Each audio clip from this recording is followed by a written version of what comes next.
Vielen Dank erstmal für die Einladung. Ich freue mich sehr, hier zu sein und zu meinen Lieblingsthemen sprechen zu können, die da schon stehen: Kohle, Care und Kunst.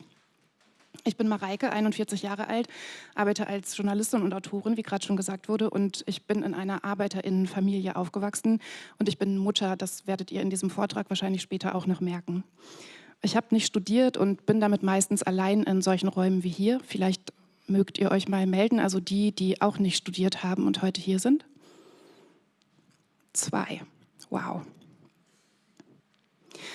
Das ist nicht unwichtig beim Thema Kohle. Ich spreche später noch über viele Geldgaps in unserer Gesellschaft und einer dieser Gaps ist der Class Pay Gap, der beschreibt, dass Arbeiterkinder und/oder Menschen mit Armutserfahrungen für ihre Honorare schlechter verhandeln und deshalb weniger verdienen als zum Beispiel die meisten, die heute hier sind, höchstwahrscheinlich mit Akademiker-Eltern. Und für mich trifft das auf jeden Fall zu mit dem Class Pay Gap. Ich bin außerdem eine Deadline-Arbeiterin. Ich trage meine Ideen immer lange mit mir herum, entwickle Konzepte meistens unter der Dusche, aber so richtig fertig mache ich meine Arbeiten, Bücher, Texte und Vorträge wie diesen hier eigentlich immer ganz kurz vorher. Ich schätze mal, da würden sich jetzt mehr melden, wenn ich fragen würde, wem geht es hier auch noch so? Und es gilt auch für diesen Vortrag. Als ich dann mal wirklich meine Gedanken aufschreiben musste, sah meine Arbeitskulisse aber so aus. Ein Zimmer der Notaufnahme einer Kinderklinik in Berlin, nicht unbedingt der beste Ort, einen Vortrag zu schreiben. Und genau darum soll es heute auch gehen, denn dieses Bild ist die Realität von vielen Care-Arbeiterinnen, also von Menschen, die sich um andere Menschen kümmern. Zum Beispiel Menschen mit Kindern oder Menschen mit pflegebedürftigen Angehörigen. Unser Leben besteht ja, obwohl sich das viele anders vorstellen, vor allem Auftraggeber, nicht nur aus Gesundheit und voller Leistungsfähigkeit, sondern auch aus Krankheit, körperlichen Krankheiten und psychischen. Wir sind alle keine Arbeitsmaschinen und die Arbeitswelt verlangt das allerdings oft von uns, vor allem die kreative Arbeitswelt. Wenn wir also einen Systemcheck machen, müssen wir schauen, wer eigentlich wie arbeiten kann. Das habe ich zum Beispiel in meinem Buch Das Unwohlsein der modernen Mutter gemacht. Und ihr habt ja gestern schon bei der Veranstaltung so ich glaube, es war eine Panel-Diskussion gehabt, die hieß Willkommen im Spagat. Und da musste ich so ein bisschen lachen, weil so hätte mein Buch, glaube ich, auch gut heißen können. Ich habe viele Zahlen und Fakten gefunden, wie unser System, in dem wir arbeiten und leben, funktioniert. Es funktioniert zum Beispiel, weil vorwiegend Frauen die Care-Arbeiten übernehmen, meistens unterbezahlt, oft unbezahlt. Es gibt so viele Gaps, von einigen habt ihr vielleicht schon mal gehört. Es gibt den Gender Pay Gap, die Lohnlücke zwischen den Geschlechtern, auch und gerade in freien kreativen Berufen. Es gibt den Gender Pension Gap, also die Ungleichheit zwischen Männern und Frauen im Rentenalter. Ihr wisst wahrscheinlich auch alle, die Altersarmut ist weiblich, hattet ihr heute Morgen auch in der Pressekonferenz schon besprochen. Dann gibt es noch den Gender Data Gap. Das bedeutet, dass ganz viele Studien, Untersuchungen gemacht werden an vor allem männlichen Körpern und deswegen zum Beispiel weibliche Körper in Autos nicht so gut geschützt sind wie männliche. Und dann gibt es noch den Mother Gap oder die Motherhood Wage Penalty, also die Einkommenseinbußen von Müttern, weil sie Mütter geworden sind. Für Väter hingegen ist die Vaterschaft meistens kein finanzieller Nachteil. Ich habe euch mal einen Instagram-Post von mir mitgebracht.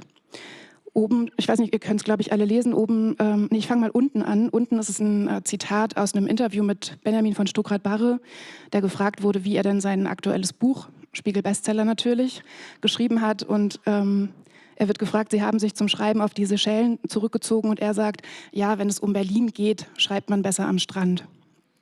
Oben habe ich aufgeschrieben, wie Frauen Bücher schreiben. Brote schmieren, Kinderarzt, Eltern pflegen, Kita-Ausfall, Läuse, Wäsche waschen, Klo putzen, Wäsche aufhängen, kurz was schreiben, Essen kochen, Einkauf für die Nachbarinnen bei den Hausaufgaben helfen, Kotze wegwischen. Das ist natürlich etwas zugespitzt, also von Benjamin von Stuckrad-Barre.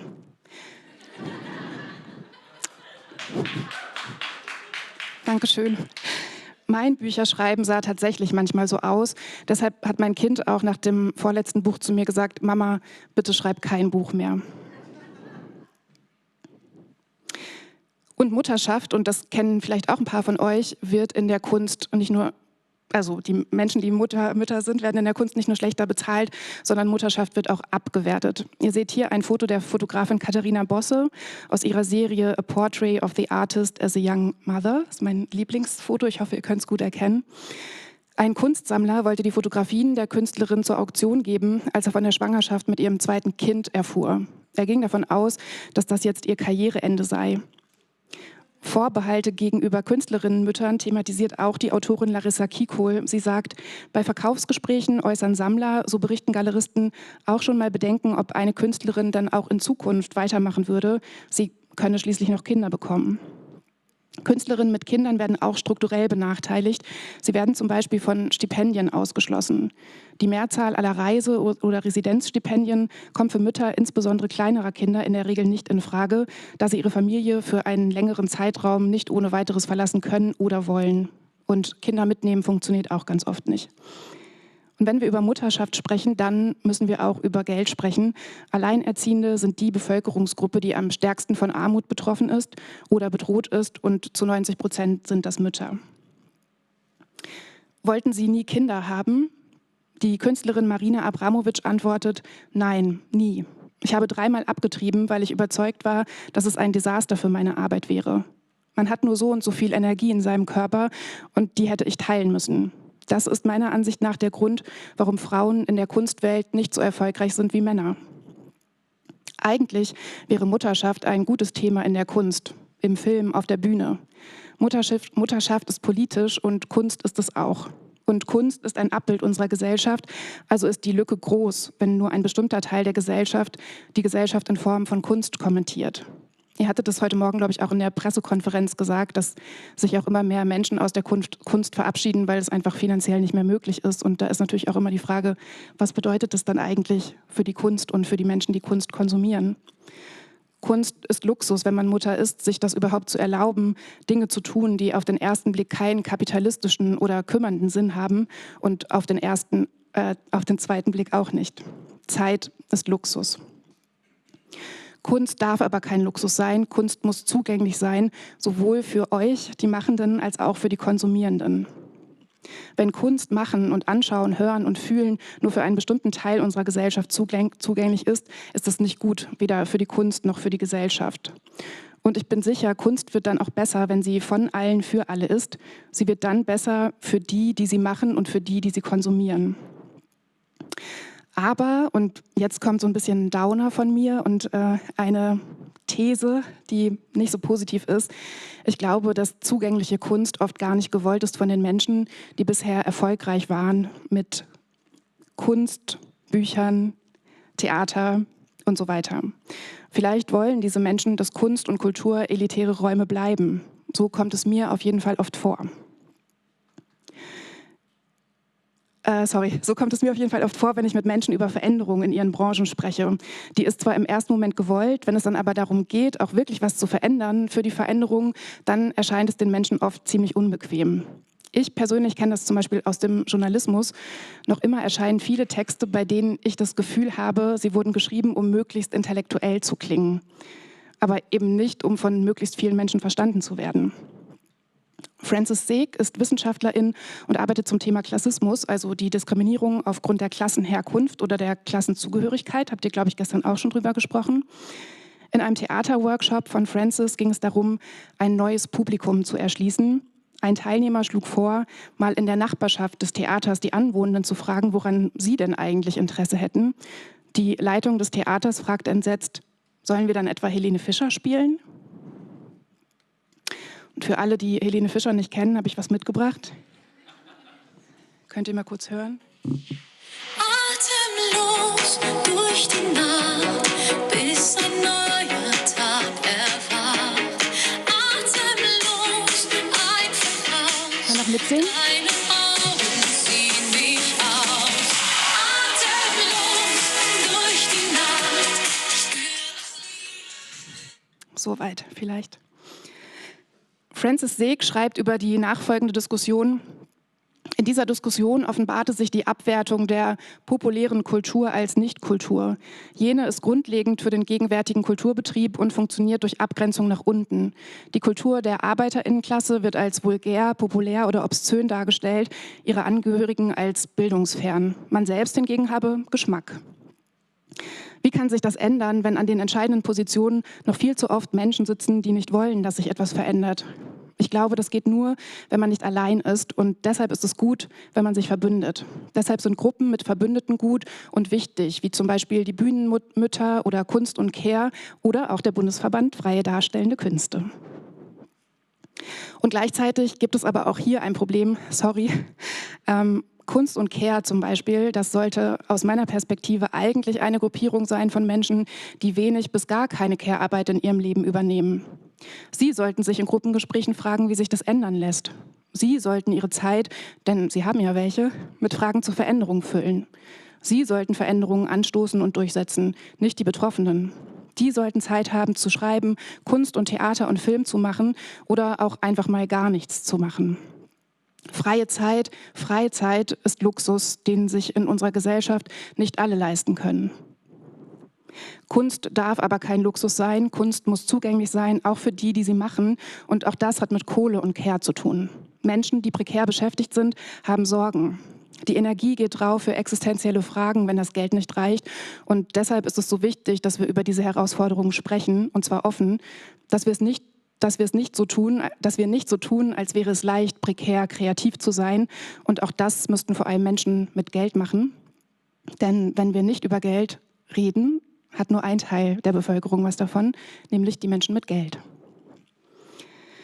Außerdem ist es wichtig, das meist männliche Genie vom Sockel zu stoßen und sichtbar zu machen, ohne wessen unsichtbare Care-Arbeit im Hintergrund seine Arbeit überhaupt erst möglich gemacht wird. Das ist übrigens Thomas Mann mit Erika Mann.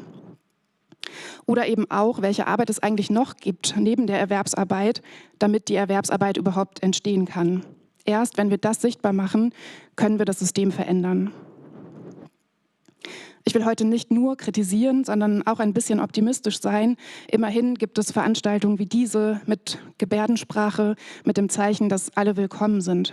Diese Zugänglichkeit sollte es aber nicht nur hier und heute geben, sondern immer und überall.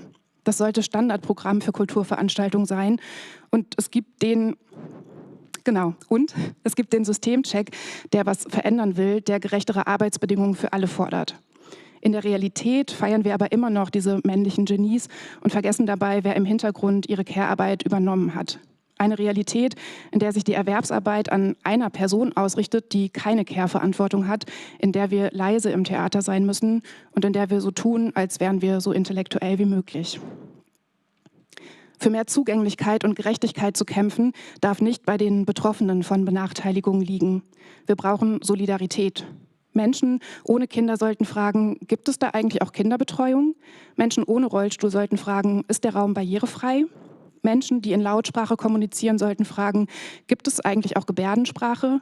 Menschen, die jederzeit arbeiten können, sollten fragen, können wir die Probe auch während der Kita-Zeit machen? Und das alles natürlich nicht über den Kopf hinweg von den Menschen, die darauf angewiesen sind, sondern mit ihnen zusammen. Und natürlich auch Kunst, Literatur, Theater unterliegen im Kapitalismus kapitalistischen Mechanismen. Die lautesten Stimmen sind meistens laut, weil sie viele Privilegien haben, nicht unbedingt, weil sie die spannendste Kunst, Literatur oder Theater machen. Deshalb, wenn ihr hier in Verantwortungspositionen seid, gebt euch ein bisschen mehr Mühe, spannende Leute zu finden, die Kunst machen, die schreiben, die Theater machen, Filme drehen, die bisher vielleicht unsichtbar sind. Sie sind da, sie sind bloß noch viel zu oft ungehört und unsichtbar. Ich wünsche mir, dass wir ganz selbstverständlich sagen können, wenn wir etwas nicht schaffen, weil ein Familienmitglied krank ist, weil wir selbst gerade krank sind, weil wir es einfach nicht geschafft haben. Ich wünsche mir, dass wir offen darüber sprechen können, wenn das Geld nicht reicht. Dass wir offen über Honorare sprechen, denn erst dann zeigt sich die Ungerechtigkeit. Das kann ich als Autorin, das kann ich aus Erfahrung als Autorin auf jeden Fall sagen. Ihr könnt euch gar nicht vorstellen, wie groß der Gender Pay Gap bei AutorInnen ist. Und erst, wenn wir all das sagen können, können wir über ein System nachdenken und es verändern, sodass es nicht nur für einige wenige passt, sondern für alle. Die Veränderung muss strukturell sein, denn die Ungleichheit ist strukturell. Aber bevor die antikapitalistische Revolution da ist, und ich hoffe morgen, können wir vielleicht kleine Revolutionen schaffen, indem wir unbequem sind, indem wir Forderungen stellen, indem wir kritische Fragen stellen und nicht immer nur zuerst an uns selbst und unsere eigenen Bedürfnisse denken, indem wir das System checken, nicht nur für uns selbst, sondern auch für die Menschen um uns herum. Ohne Solidarität sind wir verloren auf der Bühne, dahinter und davor. Danke.